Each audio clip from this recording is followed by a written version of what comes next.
I never thought I'd be the kind of guy who'd find himself in a situation like this. The kind of guy who'd blow open a secret betrayal and then have to figure out what to do with the wreckage. But here I am.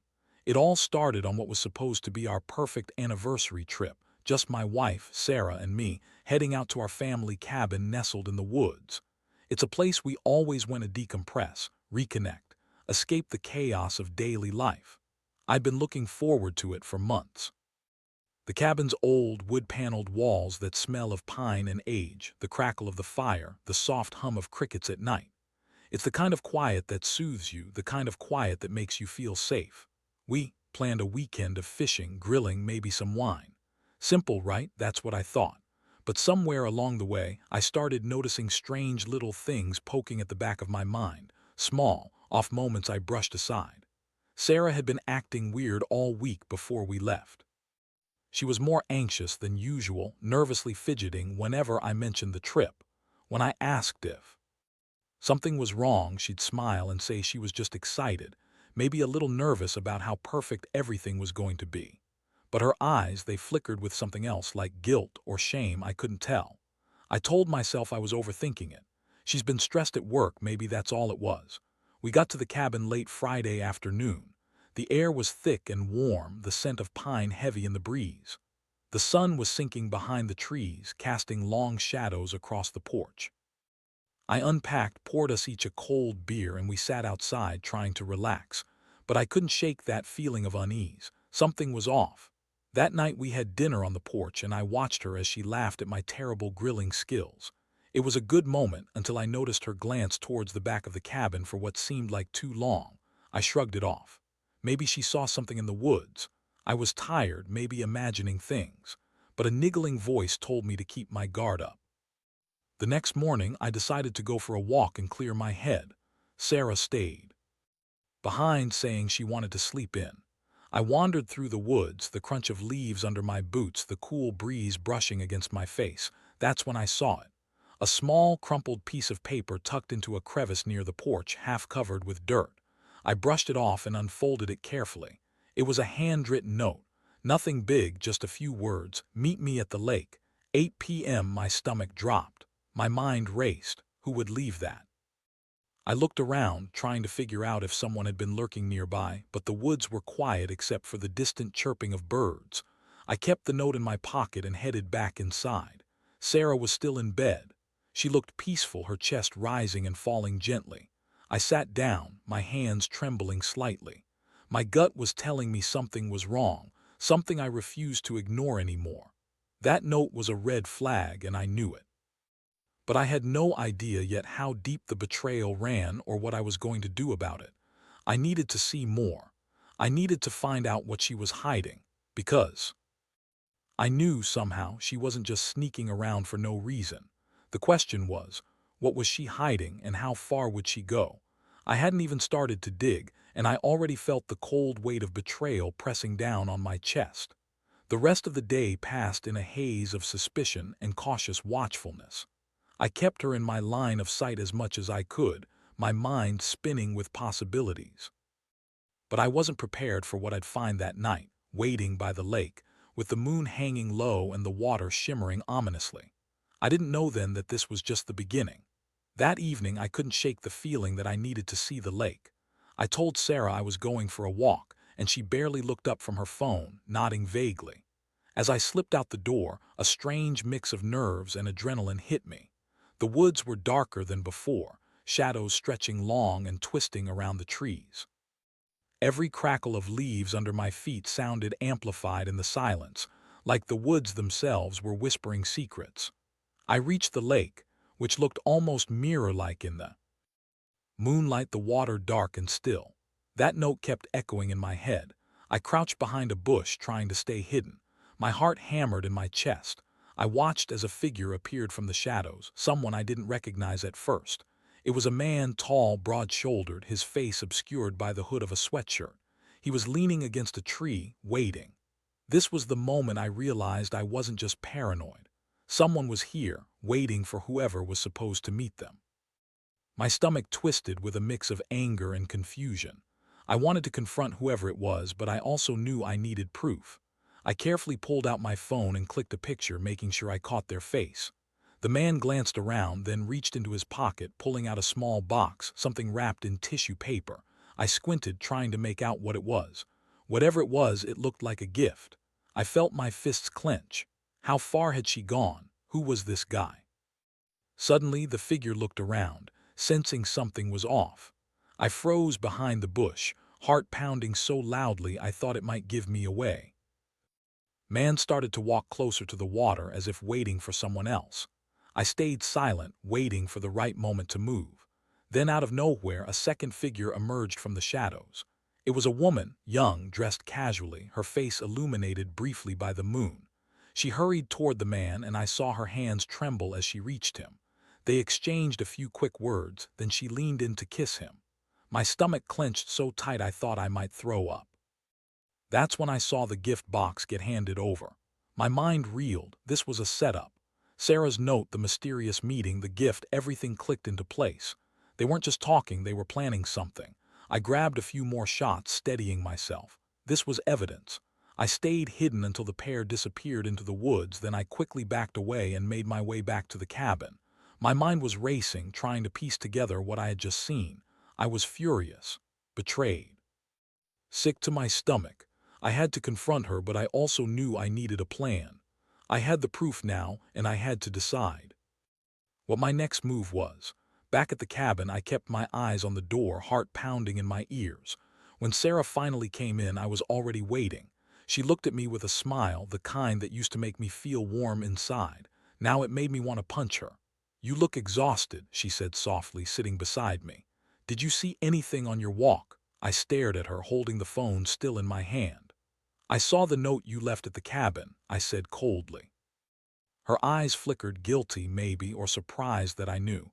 "Who were you meeting tonight?" She hesitated, then forced a shrug. "Just a friend from work. You know I've been stressed. I needed to clear my head." I kept my voice even but cold. "Really? Because I followed you to the lake. You weren't alone. You met someone, didn't you?" Her face paled just a little and her hands fidgeted in her lap. "It's not what you think," she whispered.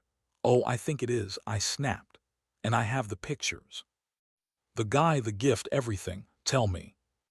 Was this just a friend you wanted to surprise, or was it something more?" She looked down, her fingers twisting the fabric of her shirt. "It's complicated," she finally breathed out. "Tell me the truth," I demanded. "Because I found out you've been lying this whole time. I deserve that much." She looked up, tears pooling in her eyes. "I made a mistake. I didn't mean for you to find out like this." The rage in my chest was bubbling over. I didn't want to scream, but I felt my fists clench uncontrollably. This was the moment I'd been waiting for, the one that would change everything. The pieces of this nightmare were finally in place. I just didn't know how I was going to come out of it. The silence hung heavy after she admitted her mistake. I could feel the heat rising in my face, my palms sweating. I looked at her, still stunned, trying to process everything I just heard. The betrayal wasn't just some fleeting lapse, it was a dagger straight into my chest. "You've been sneaking around behind my back," I said, voice rough. "While I was out here trying to relax, you were busy with him, with my brother." The words tasted bitter as I spat them out. "How long has this been going on? How many times?" She bit her lip, trembling. "It's not what you think, it just happened once. I swear I didn't mean for it to go this far." I cut her off, my voice sharp and cold. "Once? You think one time is enough to betray your marriage, your vows? That's bullshit. This isn't some mistake, it's a betrayal of everything we ever had." Her tears started to spill, her shoulders shaking. "Please, don't make me feel worse. I was weak, I made a mistake, but I love you. I don't want your apologies," I snapped. "I want to know how this happened. How did you even get involved with him? My brother, did you think I wouldn't find out?" She looked away, silent for a long moment, then whispered, "It just happened. We were drinking and he was there. I didn't plan any of it. It was a mistake, I swear." I took a step back, my stomach churning. "You expect me to believe that because I saw the gift, Sarah. I saw the note. You planned this. Or at least you knew it was happening and you didn't stop it." Her voice broke. "Please, I didn't mean for you to find out this way. I was stupid. I didn't want to hurt you, but I was lost." That's when the anger snapped in me. I realized I'd been holding back, trying to see her side, but now I saw it clearly. She had lied, betrayed, and hidden this from me for who knows how long. My fists clenched so tightly that my nails dug into my palms. All I wanted was to be done with this, to make her feel the pain I was feeling now. "You're right," I said coldly. "You've been lost, Sarah, but I'm not the one who's lost. You've been cheating, lying, pretending everything's fine, and all this time I've been blind." I paused, feeling my voice shake. "Well, no more. I've got the proof now, the pictures, the note, the gift, and I'm going to use it." She looked at me helpless, her face streaked with tears. "What are you going to do?" I took a deep breath, trying to steady my pounding heart. "You want the truth? I've been planning this for a while. I don't want to do something I regret, but I can't let you get away with it either. You've crossed a line I can't ignore anymore." I reached into my pocket and pulled out my phone. "This is just the beginning." Her eyes widened. "You're not serious." "Oh, I am," I said. "And I will be. You think I'm just going to let this slide? No, I'm going to make sure everyone knows what you did. Starting with your brother, because I want him to know how much you betrayed me and him." She gasped, her hands clutching her chest. "You wouldn't." "I will," I interrupted, voice cold and unwavering. "If I have to ruin everything you built with lies and secrets, I will." She looked so broken, so helpless, and that made my stomach churn even more. I could feel the adrenaline surge as I realized I finally had the upper hand. I'd gather everything, proof, evidence, her words, and I'd make sure she paid for what she did. But I also knew I needed to be careful. Revenge was a dangerous game. I wasn't just about hurting her, not entirely. I wanted her to understand what she lost, what she threw away. And I wanted her to feel the weight of betrayal crushing her as much as it had crushed me. I told her, "Get your things, pack whatever you need. I want you out of this house tonight, and I want to talk to your brother tomorrow, because this isn't over, not yet." She looked at me with wide, scared eyes. "You're serious?" "I am," I said, voice low. "And I'll make sure everyone knows exactly what kind of person you really are." As I left the room, I felt the cold, hollow emptiness settle over me. The trip had started as a weekend getaway, but now it was the beginning of something far darker. I had the evidence, the plan, and the resolve. Sarah was going to regret every lie, every betrayal. And I was going to make sure she paid, no matter what it took. The worst part, I knew I'd never see her the same way again. And I didn't care. Because some betrayals cut so deep, they leave scars that never fade. The next morning I woke up furious and restless. Sleep had been fitful, full of nightmares and flashes of that moment by the lake. My stomach was knotted tight, like a fist clenched so hard I thought it might tear. I knew I couldn't stay in that house another minute. Not with her. Not knowing what she'd been doing behind my back. First thing, I checked her phone, just a quick glance. No passcode, no hiding apps. She was careless, and I saw enough to confirm my suspicions. Messages, photos, flirtatious exchanges with him. I didn't need to see much, just enough to know I'd caught her red-handed. My jaw clenched as I scrolled through her texts, her fake innocent replies, the way she'd been lying to my face. I felt a flicker of satisfaction, but mostly I just felt sick. How could she do this? How could she betray me, my brother, everything we built? I made a silent promise to myself. I'd have my revenge. But I had to be smart. I had to plan it out carefully. I left the cabin quietly, trying not to wake her. I stuffed her things into a duffel bag, packed the few clothes she'd need. The house was quiet, the woods still and oppressive. I grabbed the keys from the hook by the door, then paused. I looked back at the cabin, the place I'd once thought of as a sanctuary, now just a prison of betrayal. Outside, I slipped the keys into my pocket, my mind racing. I knew I couldn't confront her again, not just yet. I needed to get to her brother first, the one who'd been involved in this mess all along. I wasn't going to be the only one betrayed. I got into my car and headed toward his place, feeling the heavy weight of what was coming. When I knocked, he opened the door slowly, surprised to see me. "Hey," he said, trying to sound casual. "What's up?" I looked him straight in the eye. "We need to talk about Sarah, about what she's been hiding." He hesitated, then stepped aside to let me in. When I sat down, I told him everything: the note, the meeting at the lake, the gift, the texts. His face hardened as I spoke, eyes narrowing. "She's been lying to both of us," I said bluntly. "And I plan to do something about it." He looked down, silent for a moment. I knew she was acting strange lately, but I didn't think she'd do this. I leaned forward. "You're damn right you didn't think. That's the problem. Now I've got proof, and I want to make sure she pays for what she's done. You in?" He looked up, surprised by my directness. "What are you planning?" I smirked, a cold edge creeping into my voice. "You'll see. But it involves her understanding exactly how much she screwed up. I'm going to make sure she regrets ever crossing me." He nodded slowly, understanding the seriousness. "All right, I get it. Just be careful, man. This isn't just some game." "I know," I said. "And I will be, because I'm done with being played for a fool." The plan was simple in my mind. I'd fake my reconciliation, make her think everything was fine until the right moment. I'd keep her close, gather more evidence, and then, when she least expected it, I'd hit back hard. No more hiding, no more secrets. She'd see what happens when you betray the wrong person. Driving back to the cabin, I felt a strange calm settle over me. Cold, calculated, ready. I knew this wasn't going to be easy, but I was done being the victim. My house, my wife, my brother, they'd all learn what happens when you cross the line. And I was the one who was going to make sure they never forget it. When I pulled into the driveway, I saw her sitting on the porch, pretending to look innocent. She looked up when I got out, her face suddenly tense. I didn't say a word, I just handed her the keys. "Your things are packed," I said flatly. "You're leaving tonight." She stared at me, eyes wide with shock and guilt. "Please, no," I cut her off. "You made your choice, now you get to live with it." As she gathered her things, I felt a strange mixture of satisfaction and emptiness. I had the evidence and I had the plan. Sarah was about to learn that betrayal comes with a cost, one she'd never forget. And I wasn't going to stop until she understood exactly how I felt when my trust was shattered. Because some betrayals aren't just about anger, they're about justice, and I was going to see this through. That night I watched her pack her bags, every movement cold and methodical. Her hands trembled slightly, but she didn't meet my eyes. I could feel the tension crackling in the air, thick enough to suffocate. I had all the pieces now, every lie, every secret, every betrayal. The plan was set, and I was ready to execute it. She finally zipped up her suitcase, her face a mask of regret and fear. I stayed quiet, letting her stew in her own guilt. When she looked at me, her voice was fragile. "Where am I supposed to go?" I looked her straight in the eye. "That doesn't matter. You made your choice, Sarah. You're leaving tonight. I don't want to see you here anymore."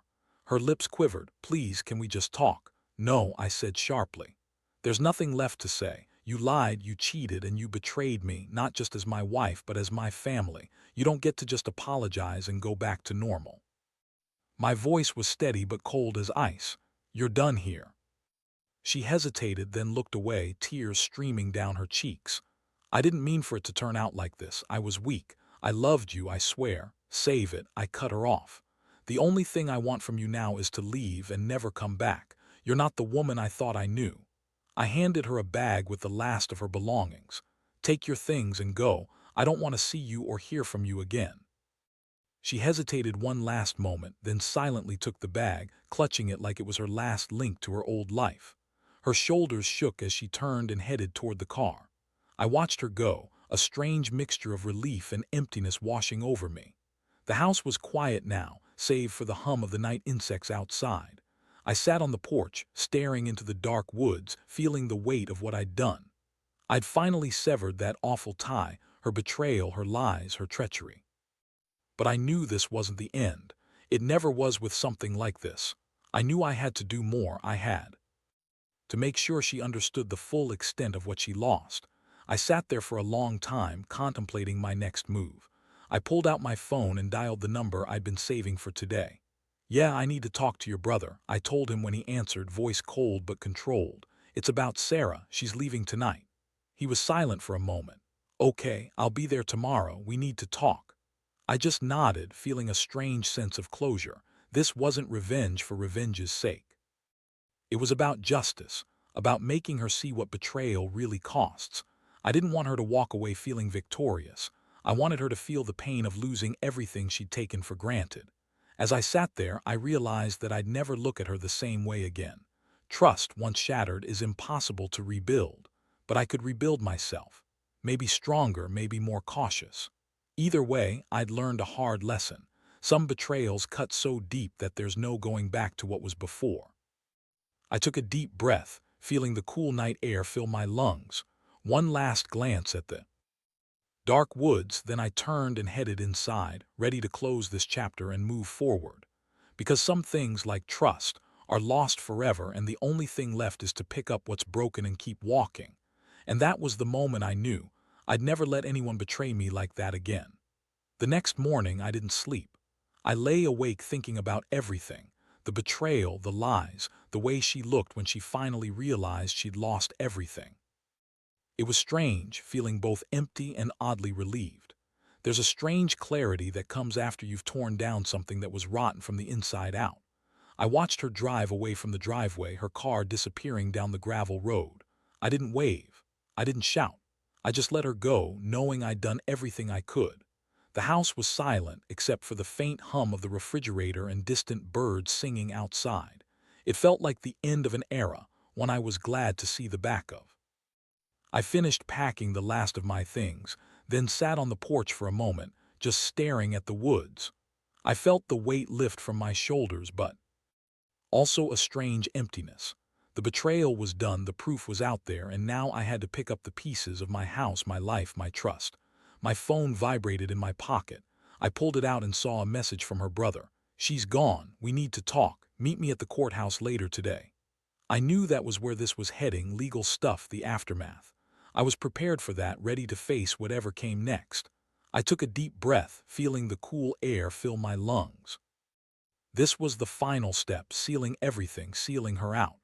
I grabbed the keys from where I'd left them on the table, and with a steady hand, I handed over the house keys to the lawyer I'd contacted earlier. I knew what I was doing. I wasn't just ending a marriage. I was reclaiming my life, my dignity. As I watched her present the keys, I felt an odd sense of closure. The anger, the hurt, the betrayal, they all blended into something more like peace. Not the kind of peace that comes from forgetting, but the kind that comes from standing tall after you've been broken. I had been tested, pushed to the edge, and I'd survived. I turned away from the house, the path ahead uncertain but finally clear. I'd rebuild, I'd move on, and I'd learn to trust again, carefully, cautiously. I knew now that some betrayals change you forever, but they also teach you how strong you really are. Walking toward my car, I felt a certain finality settle over me. No more secrets, no more lies, just truth, just moving forward. Because at the end of the day, the only person who can truly decide your worth is yourself. And I'd learned that lesson the hard way. I got into the car, started the engine, and drove away from the wreckage of what once was. The trees blurred past, and for the first time in days, I felt a flicker of hope. The betrayal had shattered my world, but it had also set me free to rebuild, to heal, and to finally find peace in my own company. That's the real lesson. Sometimes you have to lose everything to find out what you're really made of.